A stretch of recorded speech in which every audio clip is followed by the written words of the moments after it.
And down here in the bottom left-hand corner of Daybreak, we have our orange Zerg player from Gamers Abyss. It's Samp. Samp. And his opponent in the upper right-hand corner from Tactical Carnage, our teal Terran player, Rebecca. Not sure if actually a girl or not. I apologize. The only reason, like we said, it's not that big of a deal. We just don't want to keep saying he. So, you know, we'll just use they. And to totally just ignore whatever you just said, the okay, the color on this command center really looks like a baby blue and not like a teal or an aqua or whatever. Doesn't it look like not green enough to actually be a teal? I guess. Look at the progress bar. The progress bar, I would say, is teal. Or even I'm moving the scoreboard down a little bit. It's the same color as the progress bar. Yeah. But the command center itself is obviously much bluer. There's not really a hint of any green in there. I agree. These are important considerations. Should just be light blue. I mean, Heart of the Swarm, hopefully that will be rectified, and teal just won't even be an option. It'll just be light blue. Wow. All right. Josh's vendetta against teal apparently is teal's stupid. Wow. Jeez, man. I mean, it is. I don't know if I can deal with this anymore. It really is one of the worst colors out there. Like, have you ever seen a teal car? Doesn't it just offend the eyes and the senses? It does. It really does. It's just really horrific. Teal and white on classic cars sometimes are okay. You're talking like 50s Cadillacs and stuff like that. Exactly. Huge fins and that's the only time it's acceptable. Okay. But like think about like a teal Prius, and you're just like, oh God. Yeah. Oh, you just don't even picture it. Actually, don't picture it, please. If you've already done it, I apologize. For those of you who have, when you get back from the toilets after vomiting, you can rejoin us. Yes. We'll be well into this game. So, well, it is gas coming up for Rebecca. The supply depot being thrown at the front just so this drone does get trapped for a little bit longer. It will hopefully not successfully kill this SCV. Uh-oh. Well, they're still fighting, man. No, Looks like the SCV has the first shot. Yep. Boom. All right, so SCV used some tactical carnage there against the drone.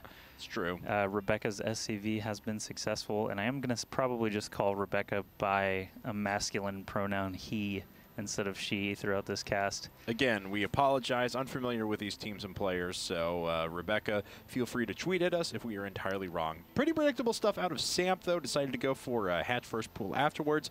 No gas quite yet. Leads me to believe we're going to see a 4-queen build, but he certainly could throw that out the window here in just a second. Rebecca dropping down a reactored Hellion opening. Interesting to see that off of just one base for now. A lot of players have been going for command center first or 1-rack gasless fast expands, usually into 3 command centers. Then you have some sort of reactored Hellions for a little while and up into Banshees. That's right, and if she doesn't, he or she doesn't go into the reactored Hellions, mech is always a viable option here on a big map like Daybreak as well. This bunker is actually going to finish. That's actually incredibly surprising, seeing that there's creep underneath it. It's just kind of rare to see that. And the Marine and SCV both jump in. The SCV pops out. He's only got 1 hit left on that SCV, so he needs to be careful. Nope, he is going to actually lose that, but that's okay. A second Marine arrives now, and they are going to kill off a couple of drones, actually, before being burst out of that bunker.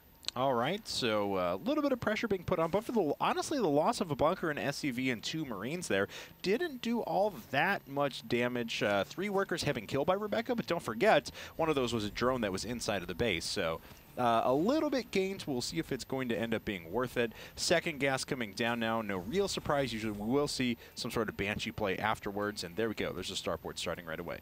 Yeah, if Rebecca follows up with these Hellion attacks and Banshee attacks, then every single drone that he kills is actually just going to add up. And, you know, it's not so bad to kill off 2 drones pretty early on against a Zerg opponent, because they are going to have to build those drones again in lieu of Zerglings, so it gives you a little bit more freedom to get into the front. We'll see if Samp is going to be a little bit more defensive now, though, that Rebecca has already done this early attack. I don't see any Spinecrawler at the natural, just a single queen, and Samp has not moved that second queen down to the natural to do any kind of defending or anything. I believe those Lings did see the Hellions on the way already. They were killed by them. Yeah. So. Well, the first couple were. The second 2 are making their way out now. So it's actually going to be a 5-queen build. And we've seen Zerg players do this, try to defend on nothing but a fair number of queens, get that creep spread out there really, really early, and that'll be 6. Bypass. Yeah, actually, there's a 6. There was only 5 coming out for a time. You see this one was started a little bit earlier. So decided to put up the 6 right afterward. So a bunch of queens are going to be out there. A lot of creep spread very, very quickly, and decent anti-air defense as well, so long as a couple of sport crawlers are up there for detection. Yep, he is going to need that detection. direction because Cloak has already begun researching Orbital Command being morphed inside of the base of Rebecca. And I do always think it's interesting that Orbital Commands morph. They don't transform or you know, upgrade or anything. They just morph like banelings. Yes. It doesn't. It's actually the structure becomes sentient at that point, yeah, that's and true. just turns into a better structure. It evolves into the Orbital Command and just gains all these new abilities. Or morphs, if you will. Yeah, evolves. It can morph and evolve at the same time. That's true. They're not mutually exclusive. That's those are spine crawlers, and that's a lot of them actually up at the front. Yep, Samp not taking any chances against Hellions. He was not comfortable with the number that he saw already. He is actually doing a little bit of scouting at the natural, so he saw even more Hellions on the way. So he is basically just building up as well as he can to prevent Hellions from getting in there. The Banshee follow-up may be a different story, as we don't see any Spore Crawlers yet, or even an Evolution Chamber for that matter, anywhere for Samp. Yeah, I'm not sure what Samp's going to be going with here. This isn't exactly a standard build that he's using here. It seems like it's very reactive just to stay safe. But the Creep Strode, of course, will start moving out very quickly. First Banshee is coming in, and there is no detection whatsoever. No Evo Chamber, no lair. This is going to kill a ton of drones. Basically, he's just going to have to take the losses until the energy runs out on this Banshee, and by then a second one probably will arrive and start helping out. So this is actually a really tough spot for Samp already. Doing a good job defending against Hellions. I haven't seen any Hellions get in yet, but this is death from above. 8 energy remaining on this Banshee, but he's already got 5 kills, and a second Banshee should be arriving any moment now. Evolution Chamber just now finishing up for Samp, so he needs to get to work on those Spore Crawlers ASAP. Yeah, that's right. 12 Roaches coming out, so it looks like he's maybe just planning to counterattack after this. The Mondragon build? Yeah, basically. just build Roaches. A counter to everything. When there is one Spore Crawler finally coming up inside of the main and the natural. But again, the economic damage is certainly going to be done here. That's right. 13 worker kills total, and this Banshee has quite a bit of time still to pick up even more kills before the detection kicks in at the main and the natural. He could have just kept going there. Not sure if he actually checked out that natural to see the Spore still finishing, but 15 total worker kills, and now the Banshees can do a really good job doing damage to these Roaches. Obviously, they cannot fight back. Oh man, again, I'm surprised that he pulled back so quickly with no anti-air around there. Rebecca feeling pretty, I don't know, I guess, maybe overly cautious. I'm not really sure what's the right word here because playing very defensively, though. Double Armories coming up afterwards with 2 factories. Of course, we are going to see mech now. 3 Banshees is quite a bit of DPS, though, regardless of whether there's detection in the air. Man, these Roaches just coming right back. They do not like living. No, they don't like living. They are Roaches, though. They assume that they live forever, but against Banshees, that's just not the case. That's might be the most creep tumors I've ever seen canceled at one time. 8. 8 might be the record. So at least Samp can fall back on his creep tumor canceling abilities. That's true. Well, 3 factories out in total, and the mech production is starting quite fast here. There's some units back for Samp, but he's way back in supply. He's trying to go up to layer tech right now. I'm not really sure what he can do from here. It's certainly going to be a game of catch-up, though.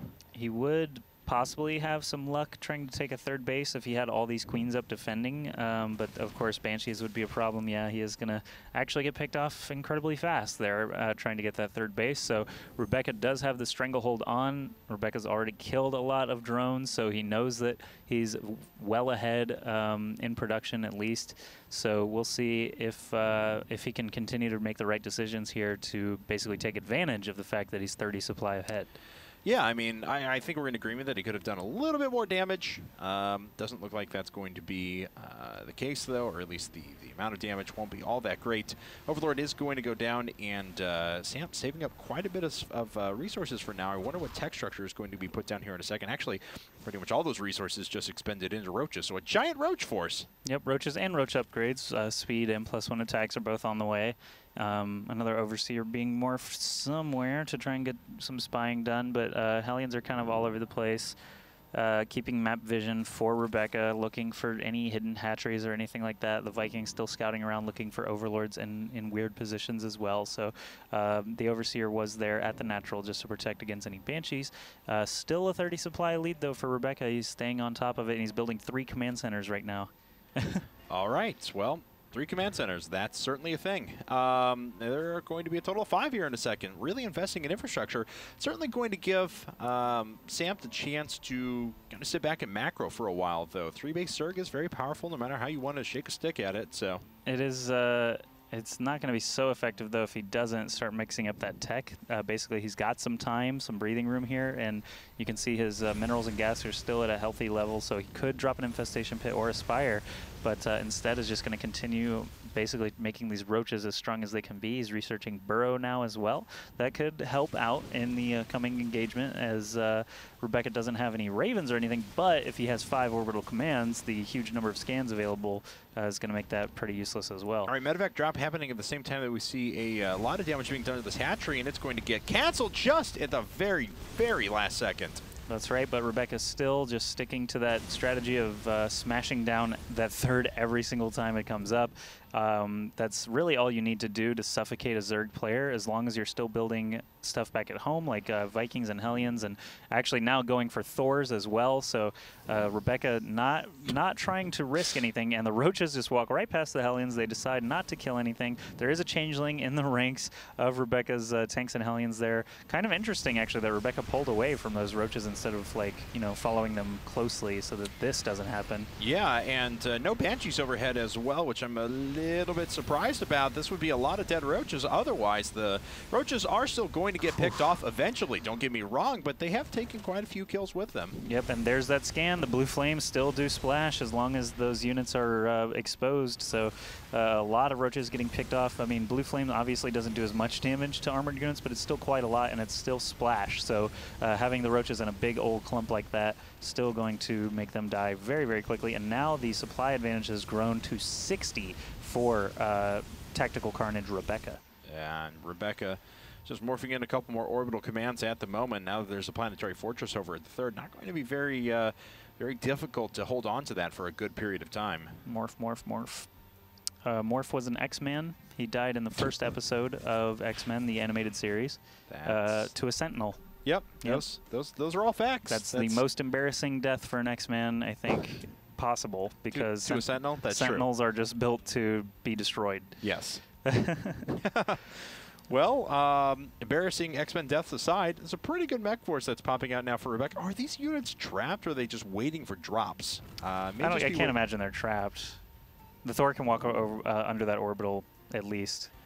Are we sure about that? Because it just tried to shift this way and couldn't. It came back. Because I Thor rush so often, this space at least, yeah. So they'll definitely be able to. Yeah, they have to be able to walk over supply depots. I didn't even think about that space right there. I was only managing this space. Yeah. So anyway, some Roaches are wandering their way out to the front. Oh no, tanks! Siege tanks, unfortunately, going to get picked off pretty quickly. There's another planetary fortress to the side though, and the forces are all surrounded once again. Hellions actually dealing out the brunt of the damage here. Yeah, there's so many of them, and it makes sense. And these Thors now getting in firing range are going to easily be able to clean that up.